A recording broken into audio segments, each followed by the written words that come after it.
Thank you so much for watching the Daily Report with me, George Maringa. Time now for that conversation, that important interview for the night that we promised you with the one and only Martha Wangari Karua. She is the former Gishogo Member of Parliament and who has been firm about her decisions and has said that she stands by what she says. She walks the talk and talks the walk. Here now is that conversation, that interview with Martha Wangari Karua.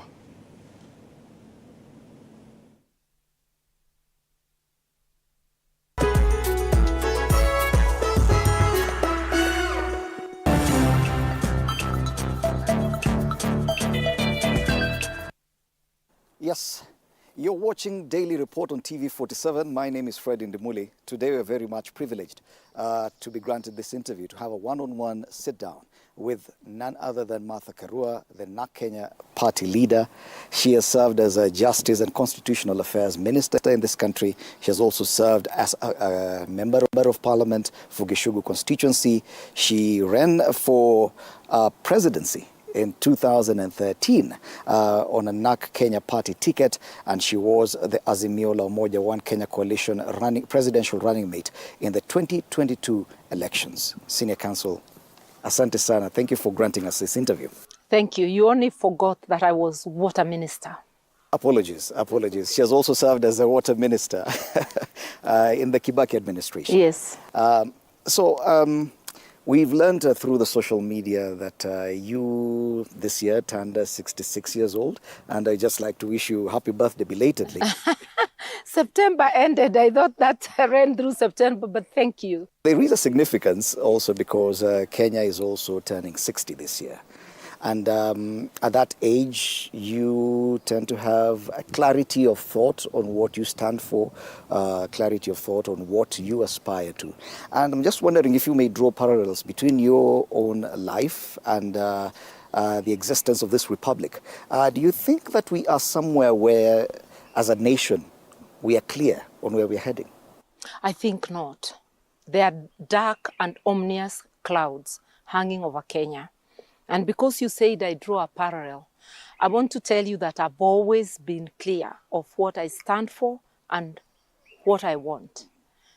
There's never been a cloudy day. I'm always sure of what I want and where I stand. Kenya has expressed its wish, our collective wish, of where we want to be and where we stand by the gift we gifted ourselves, the 2010 Constitution. We should therefore not be having dark and ominous clouds over us. Our guiding light, our North Star, should be the Constitution of Kenya 2010. But we now have a regime, which I'll call illegitimate, which does not respect rules or procedure, which flouts the Constitution and the laws of Kenya on a daily basis.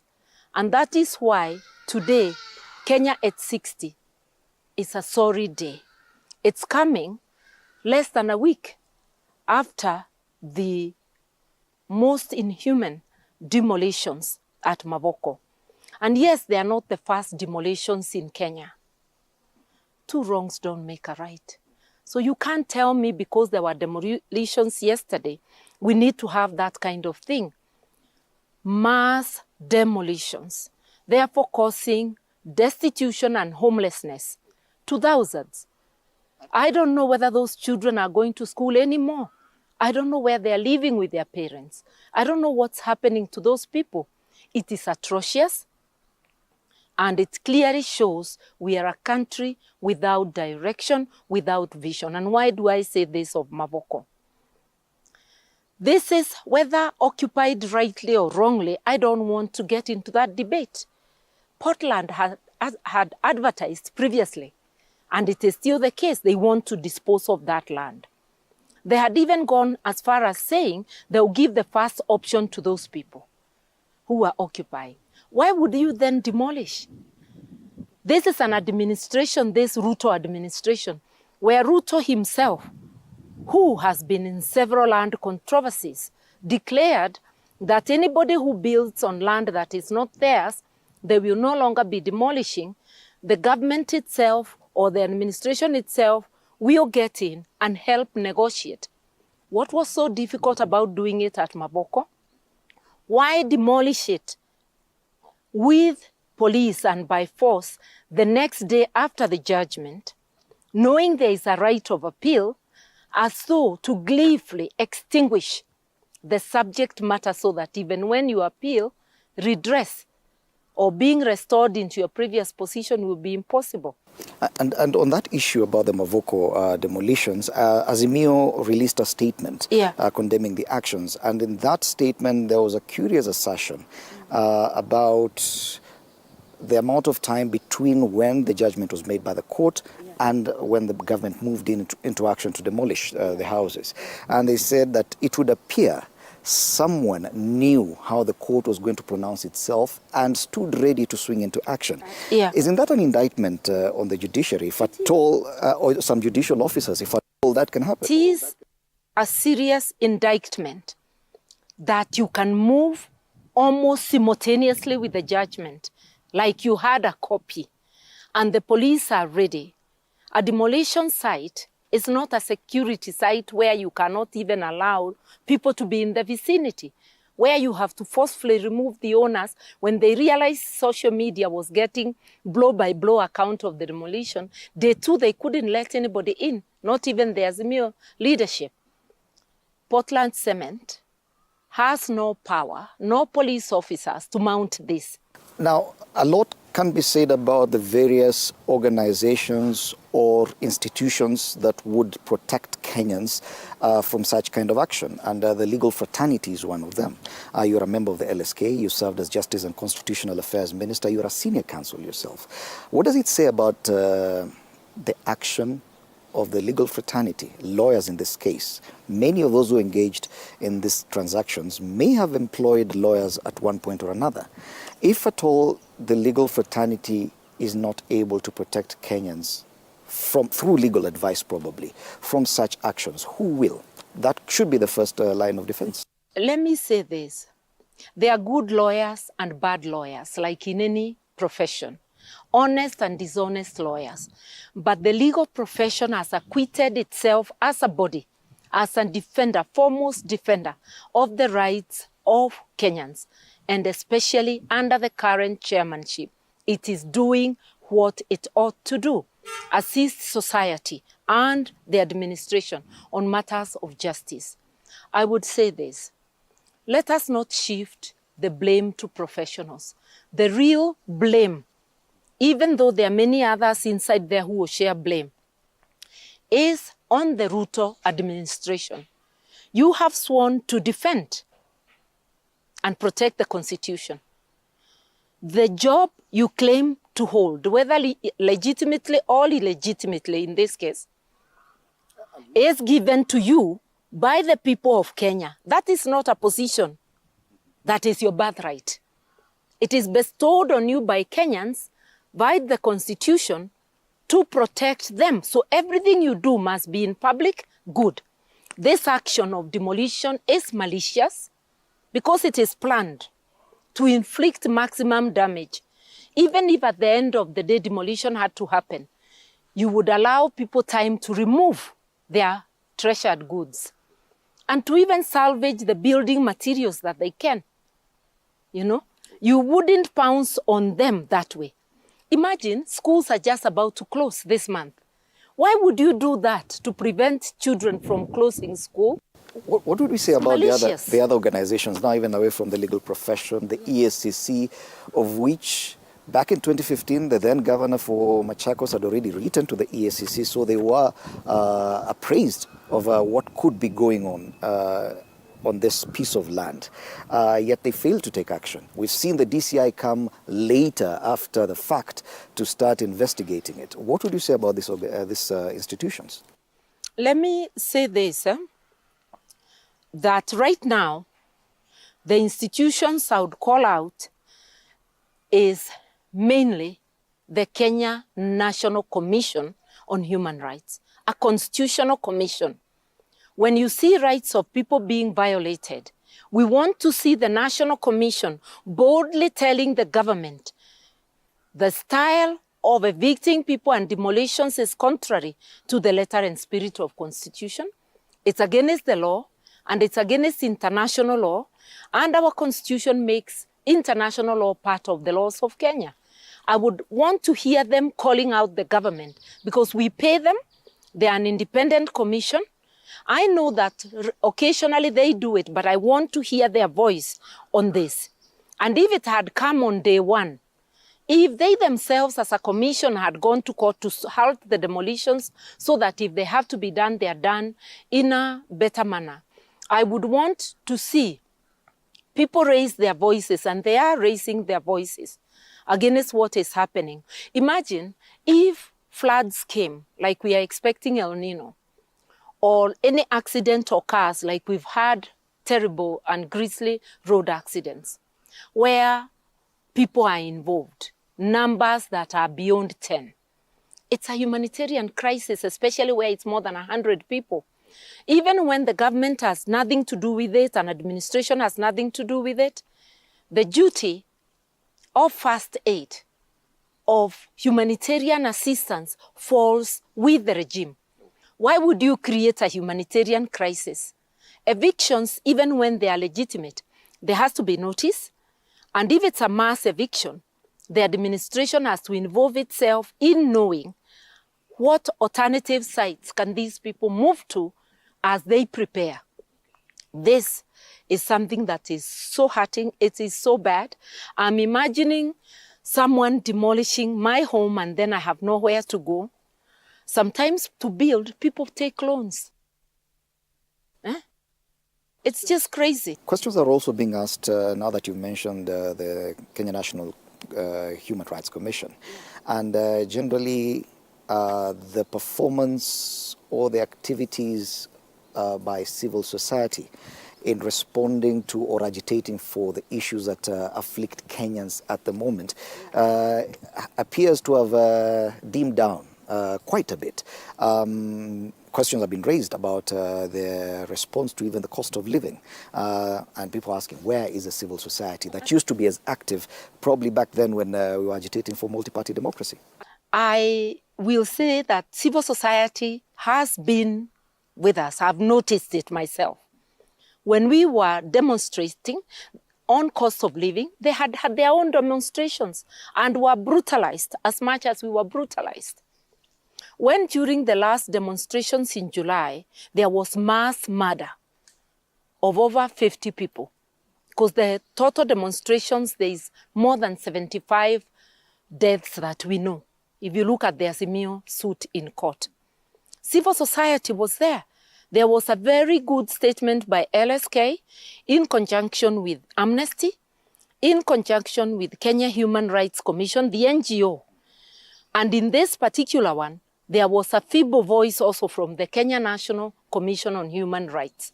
There were multiple institutions talking about it, including the Independent Medical Legal Unit, IMLU. So I won't want to indict civil society. I want to indict the Ruto regime for its brutality, that within a year, it has taken us further than even the infamous KANU regime ever took us. Okay. Now, on this issue of the cost of living, it was top of the agenda for the Azimio coalition. It is the reason why, the main reason why people went to the streets. Now, with the ongoing talks with the National Dialogue Committee, which has asked for more days to finalize its report, it would appear that the issue of cost of living is not among the issues that both sides have agreed on, at least in the initial stages. What kind of approach, and I'm assuming you are privy to the kind of approach that the Azimio side is proposing on the table, what kind of approach is this that Azimio has in as far as tackling this issue of cost of living? Let me first say that as a person, I'm deeply disappointed that we keep on moving the the deadline for the talks. Initially, Azimio had called for 30 days only. They should have been ended by 30th of August. Then came the talks, which then moved it to 60 days, beginning not 1st of August, but 1st of September. Now again, it's been shifted to 30th by another 30 days going into November. I don't know whether Jesus will return as we keep on moving the talks. I'm very unhappy, very uncomfortable with that. But our delegates in the talks seem to accept that there is necessity of that. And we go by the majority. So it's an uncomfortable position. Do you seem to suggest that you're not in agreement with that kind of approach? I am saying I'm totally uncomfortable. Any serious talks would not take more than 30 days. I've been involved in talks in this country. I was involved in IPPG. If I am not wrong, we took a record 2 weeks. And we did constitutional and legal amendments.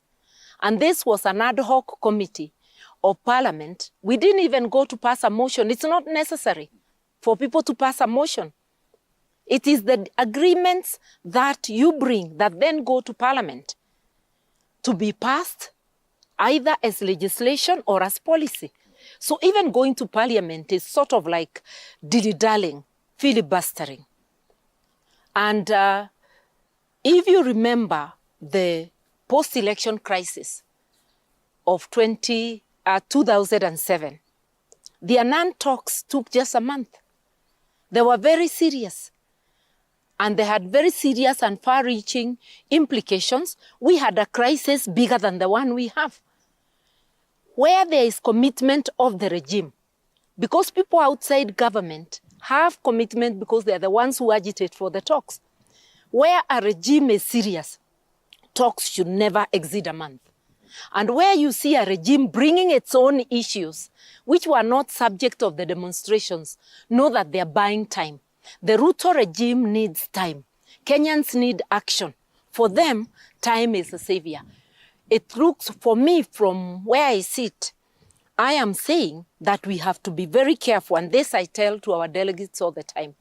And I say it when we are in Azimio meetings. We have to be very, very careful not to unwittingly become agents of the ploys of the Ruto regime, buying them time. Why are we prioritizing constitutional amendment like that was the crisis? The crisis we have up to now is cost of living. It is issues of rule of law, like that demolition of Mavoko. Cost of living has trembled, has quadrupled, has gone up more times than it was at the time we demonstrated. And I asked you the question on what kind of proposals, especially on the issue of cost of living, does Azimio have, and probably because what they've presented in the table? There has to be subsidies. There's no other way you can bring down costs, and you have to weed out corruption. Because fuel, it's not market prices. Market prices is a small fraction. We are funding corruption. Why did we put a tax of 8%? You can raise taxes by broadening the tax base. But if you are going to forgive your cronies who owed tax, and we have seen those settlements, you want to freeze the poor people, the vulnerable, in order to fund corruption and largesse in government. I think things are upside down, and we have to be very, very careful. We are dealing with very slippery characters in the Ruto regime, led by himself.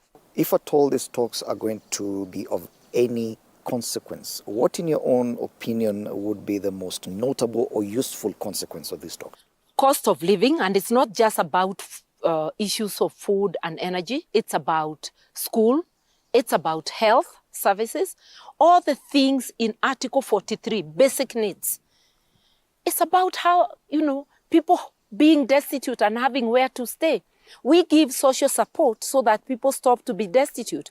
But now it's a regime making hundreds of people destitute in Mavoko, The next is electoral justice. We must have a thorough audit of the 2022 elections. We cannot be able to clean up our electoral system unless if we examine and see where the electoral vote is leaking. We've been having cosmetic reforms since 2007, which we thought the 2010 Constitution would cure. The cure will come by enforcing the law so that those involved in malpractices are punished, not lionized like they've been lionizing criminals. Then people will know that it will cost you personally and very dearly to subvert the law and the electoral process. So an audit, those two items, not any constitutional review.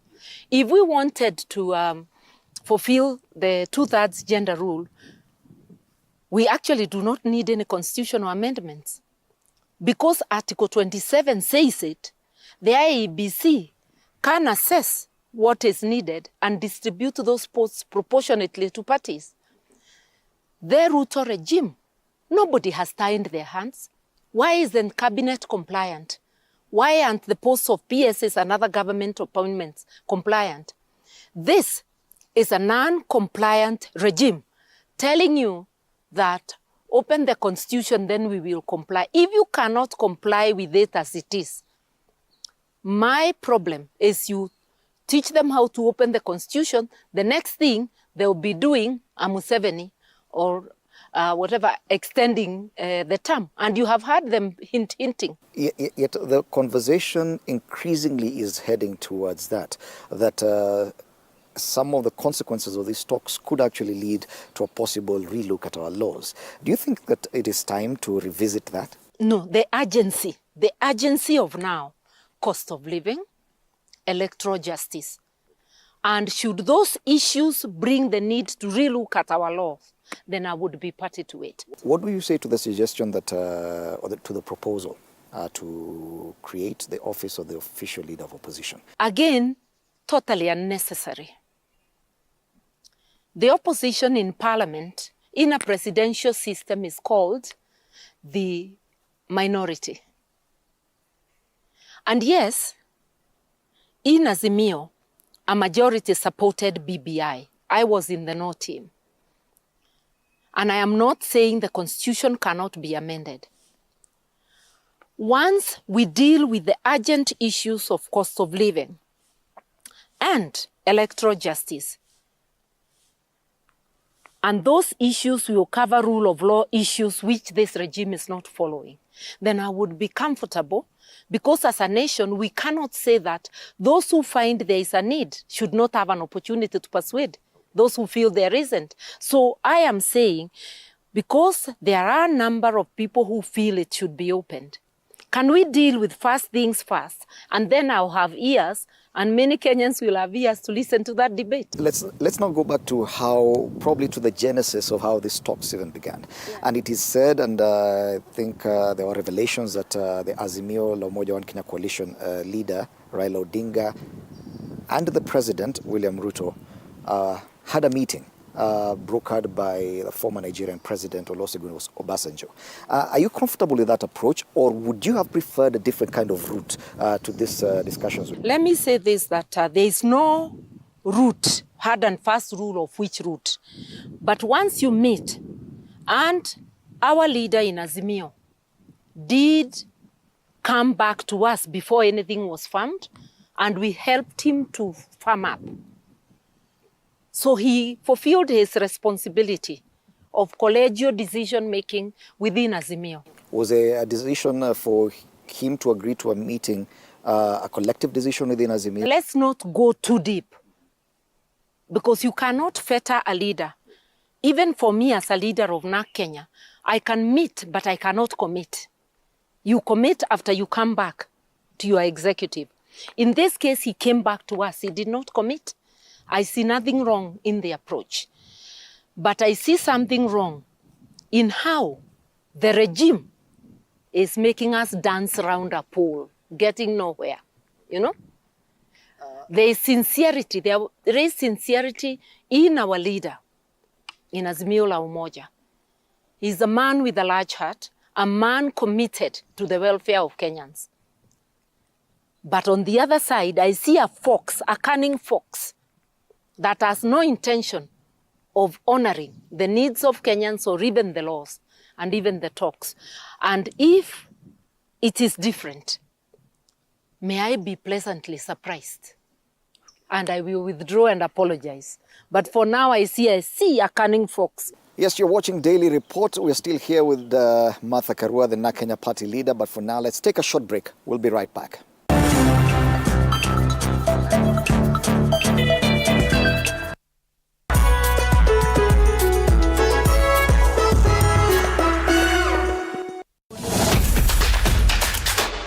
Karibu Maybets.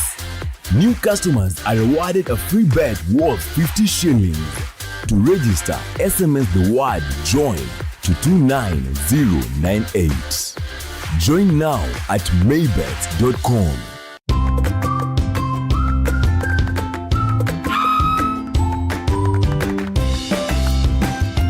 Let's clear pimples. Step 1. Acne's Creamy Wash is a foamy and gentle cleanser that removes sebum and dirt in the pores. Step 2. Acne Soothing Toner maintains skin pH. Step 3. Acne Sealing Gel quickly clears pimple-causing bacteria. Mentholatum Acnes clears, cares, and helps prevent pimples. Roto. Radio 47 tuko nawe mchana kutwa na usiku kucha. 101.8 Garissa.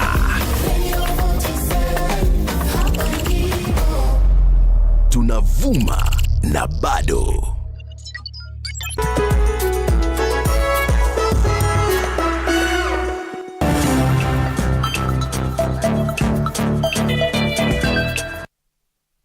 Welcome back. You're watching Daily Report on TV47. We continue with this discussion with Martha Karua, the NARC Kenya party leader. Let's now focus on the issues around the Azimio formation. And in just this week, a lot has been said about 2027 and what will happen then. There was that... probably the media was a bit too rash in saying go for it. and saying that Raila Odinga had endorsed Kalonzo. It is something similar to what the president said when he on his visit to Nyanza region, that he's looking forward to facing Kalonzo come 2027. And I'm wondering, is this a conversation that is alive today within the Azimio formation? No, and I think my leader, Raila Odinga, did clarify that that conversation is not there. But let us first assume that he indeed endorsed Kalonzo, my brother Kalonzo Musyoka. There would be nothing wrong with it, because he is entitled to endorse whomever he chooses. But that doesn't lock the doors for anyone else. The power is with the people. So I see absolutely nothing wrong, even if we were to assume that the endorsement happened. And I also see it not as a point of disagreement in Azimio. We are not together on the basis that we tether the ambition of any one of us. And the ambitious ones are not only those you see. There are many other behind us and in the country. And everybody's dream is valid. Therefore, it is not a point of contention. So long as Azimio moves forward, focused and democratic, then if it has 100 candidates, it will be able to sort it out. On your own ambition, do you see this working towards your own ambitions come 2027? I have not talked of my ambitions, nor am I ready to talk about them. Right now, we are talking about cost of living. We are talking about electoral justice. Those are the two issues. And I do not wish for my view to be clouded by issues that are far off. Yeah. Now, we've had a history where political parties, political formations, including coalitions, are only formed for the purposes of an election, and immediately after that, it is difficult to sustain that unity to the next electoral cycle. How different is it for Azimio this time round? Do you see something that will hold this formation together? Let me first correct you. There was CORD. It survived. A few people left, but it survived and moved on towards the elections in 2017. Okay? I was a friend of God, and towards the end, I moved on to support Uhuru. A few of us moved, but God survived and went to the elections under a different name. NASA also survived and morphed into Azimio. A few people moved on to the other side. So it is not true that coalitions are formed only for elections. They somewhat survive. Even though people like Kalonzo had left NASA, he returned. In fact, he went to Azimio earlier than me. So those arrangements, some people leave, but there is a core that remains. Azimio is no different. A majority of us are family where we were. And you can see us moving on steadily. And people may continue, some to leave, others to join. But I know that unity of purpose will survive the test of time, and there is a core that will remain. The questions have been asked about the necessity or usefulness of the Kamwene Unity Forum. And then therefore the question would be, how does it tie into this larger unity within Azimio? Or is it a vehicle that would take its own course? I'm very happy that Kamwene is exciting the political landscape. Kamwene is a loose formation. It's not a political party. I'm still chair of NARC Kenya. Kioni is in Jubilee. And even Governor Mureithi is in Jubilee. Nani is Munya. Governor Munya is in PNU. And many other people have their political parties or belong to political parties. It is a forum like any other. You have your chama. This is a political chama for people of the mountain. It is very clear that there is marginalization, or it looks to us that there is marginalization, both political and economic, targeted at that region. This is to resist any form of marginalization targeting the people of Mount Kenya. And that chama, then we go out to our political parties, carrying those objectives of unity of purpose in our larger formations. Number two, whatever we advocate for Mount Kenya is not to harm the interests of others. We operate under the rule of law. We believe in the rule of law. Therefore, advocating for my rights cannot harm your rights, because I'm aware that while advocating for my rights, I must mind yours. So there is no way Kamwene is of harm to anybody. It's of benefit. And even in a clan, if the houses that form the clan are divided, that clan cannot have unity. So when you have a unity of your family and then you go into the clan, the unity of the family strengthens the clan. The unity of Mount Kenya would strengthen the unity of Kenya. The question therefore would be, are the interests that Kamwene Unity Forum is looking to secure for the Mount Kenya region, are they not secured within the larger Azimio formation? They are.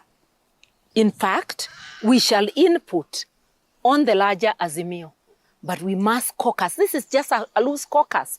Yesterday, I saw 40 people from Mombasa caucusing. How come interest is never raised when other regions caucus? But when Mount Kenya people caucus, people are sleepless, even when just a handful caucusing. Yesterday, I saw a very large, of people from the coast.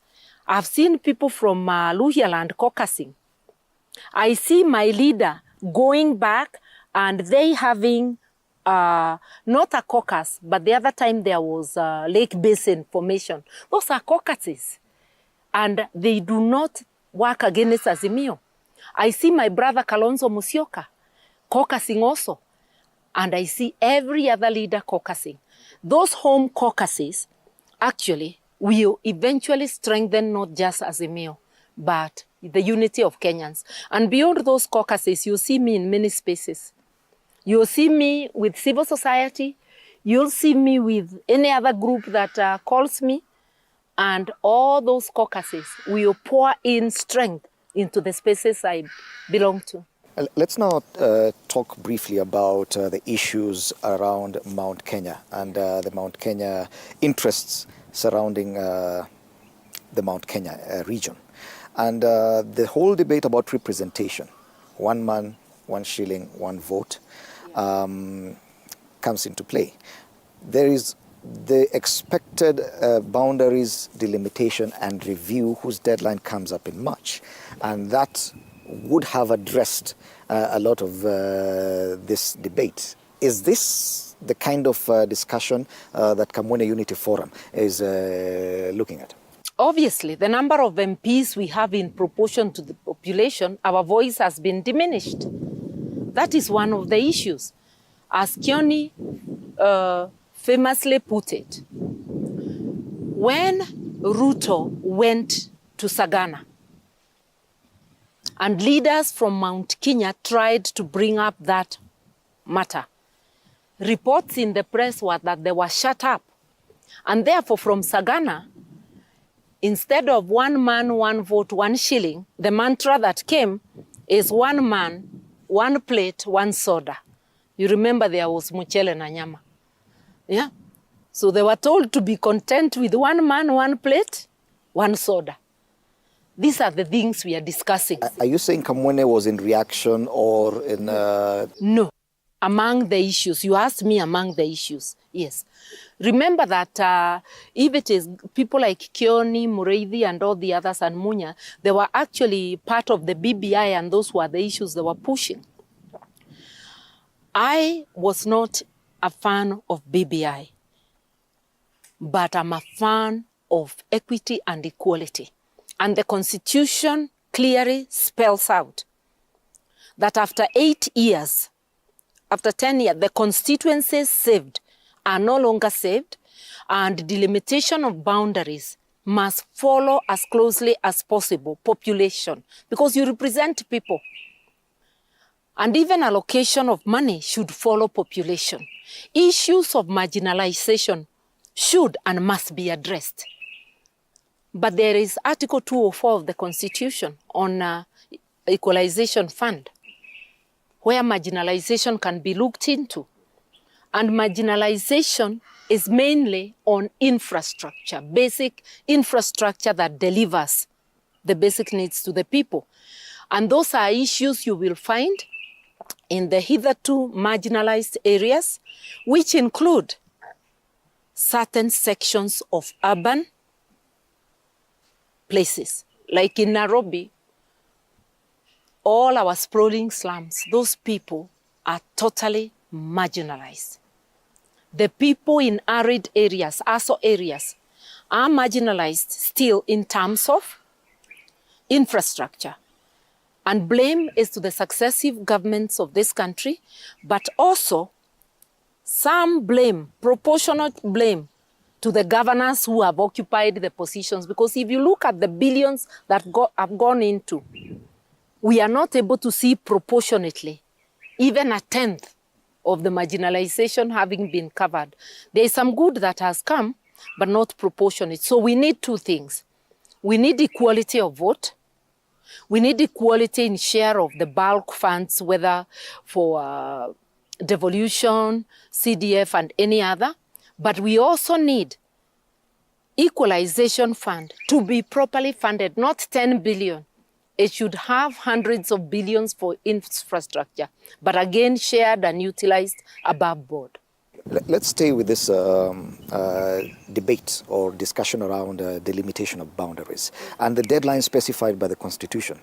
This is the very first time under this new under the Constitution 2010 that we are encountering a deadline with regard to boundaries delimitation and review. Yet, without IEBC in place, it looks highly likely that we will not be able to meet that deadline of March 2024 in ensuring that that process happens. The IEBC itself has said once the chairman is in place, they would need at least 18 months to conduct that exercise. Do you foresee a crisis, given the kind of debate that we've just had, the issue of protected constituencies, of which once the review is due, they will no longer be protected?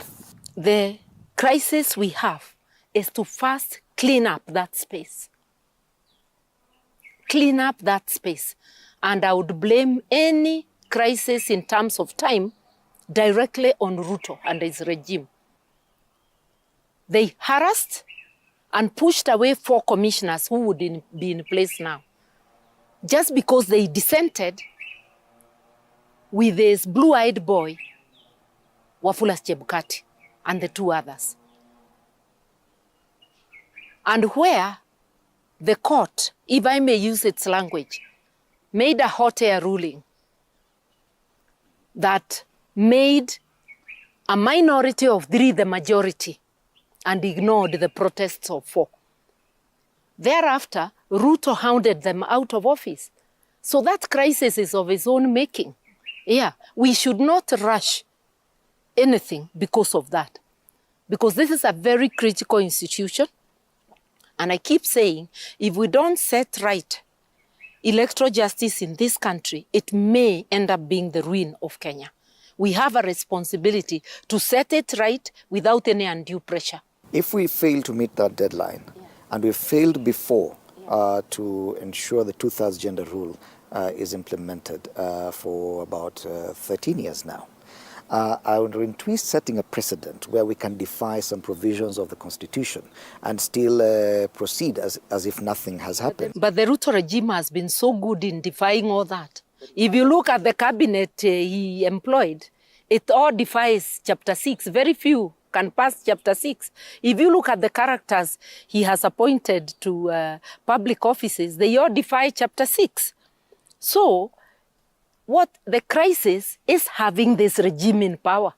That is the greater crisis. So let's take every day at a go. Let's not just focus on one item. We have a crisis all round. You are among the few people who insist that implementation of the Constitution as it is should take precedence as opposed to any attempts to review it. Yet we are seeing that there have been enough attempts, the Punguza Mzigo, BBI and other attempts to review it. Why do you disagree with those voices? Luckily, I'm not the only one. There are many. You begin by trying to fit the outfit that has been made for you before telling the tailor just here. Because until you fit it, you can't see where it's not fitting. This Constitution, we have never applied Chapter 6. In fact, if Chapter 6 was ever applied, the landscape of 2013 would have looked totally different. In fact, now the refuge for those who have cases of economic crimes against the public is elected office. So it's like everything is upside down. Can we try to be honest to ourselves? Because this is a document negotiated by Kenyans for over 20 years. Let us try to at least implement it. Even us, we seek to adjust where we may find necessary. But in my view, it is wrong to allow a regime that disobeys the Constitution and the laws under it with impunity to be the champions of supposed amendments or corrections. It would not be fair to end this interview without asking you about devolution. And we've seen the squabbles between governors and their deputies, the struggles between governors and the respective county assemblies. Case in point, perfect example in Meru, where Governor Kawira Mwangaza is facing a lot of trouble with the county assembly. Do you think it is the crisis a creation of the Constitution, or is there another discussion we should be having, probably to allow, to broaden the role of the county assembly members? I think that this crisis is a creation of Senate, which unfortunately has not played its role as a protector of devolution properly. The threshold they set in the Wambora case, the very poor threshold for impeachment of a governor is what has come back to haunt. If they had set a proper criteria on impeachment, we would not be having impeachments that every time a governor disagrees with members of the county assembly, they shout impeachment. And counties also have failed to understand, and only Senate could have made them understand, that the power to impeach is not personal, to use at will. It's on behalf of the people, and it's for the most serious constitutional breach, you know? The impeachment of a governor is same as impeachment of a president.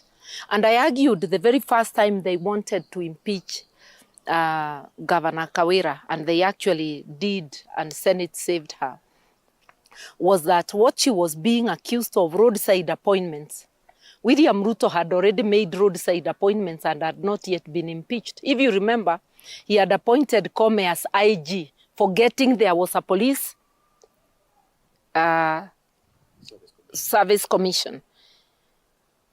They later quietly went and regularized. And miraculously, his candidate was interviewed and became whatever. Miraculously in quotes.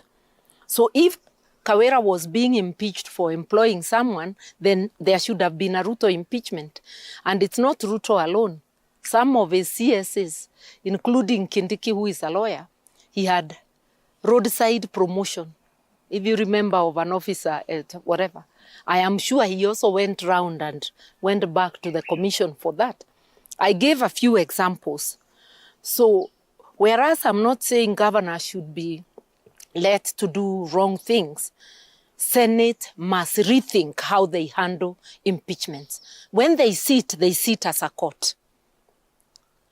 They should get proper advice, and they have lawyers among their ranks.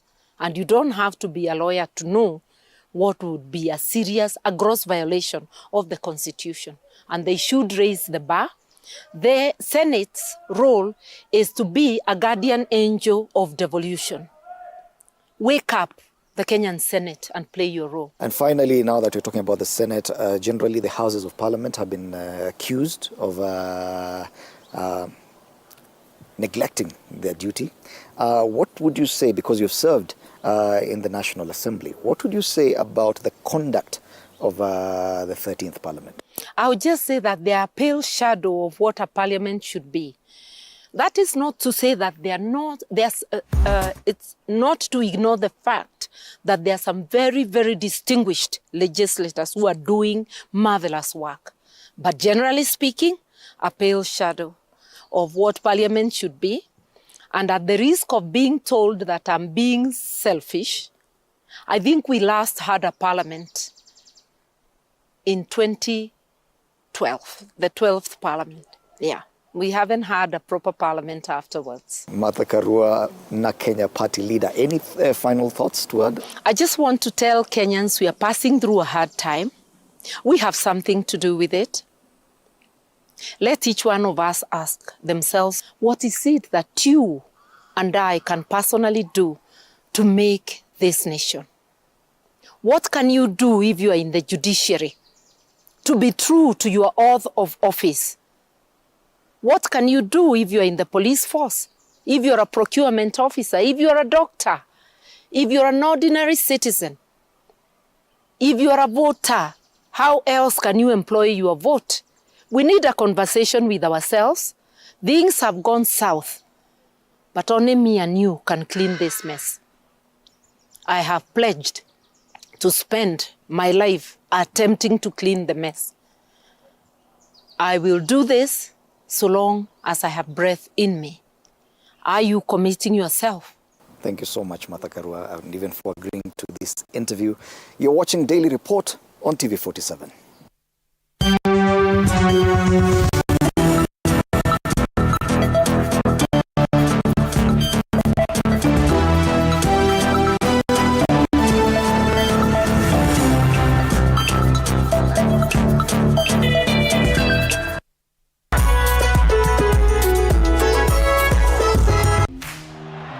Buda, FreeBet imejipa. Wekelea uzito. Cheza MBAs. Bet bila stake. Predict the outcome of 8 pre-selected games and win up to 100,000 shillings. Only at maybet.com. on the next episode of The Realtor. In Kenya, we have been having a demand of over 200,000 demand for houses every single year. Now, this demand has not been satisfied despite the many trials and many efforts from different stakeholders. We are actually looking at, let's look for affordable housing, let's look for sustainable solutions, let's look within our environment to actually see what we can use so that we have a thriving housing sector. We shall be looking into the state of real estate in Kenya during this 34th Kenya Homes Expo.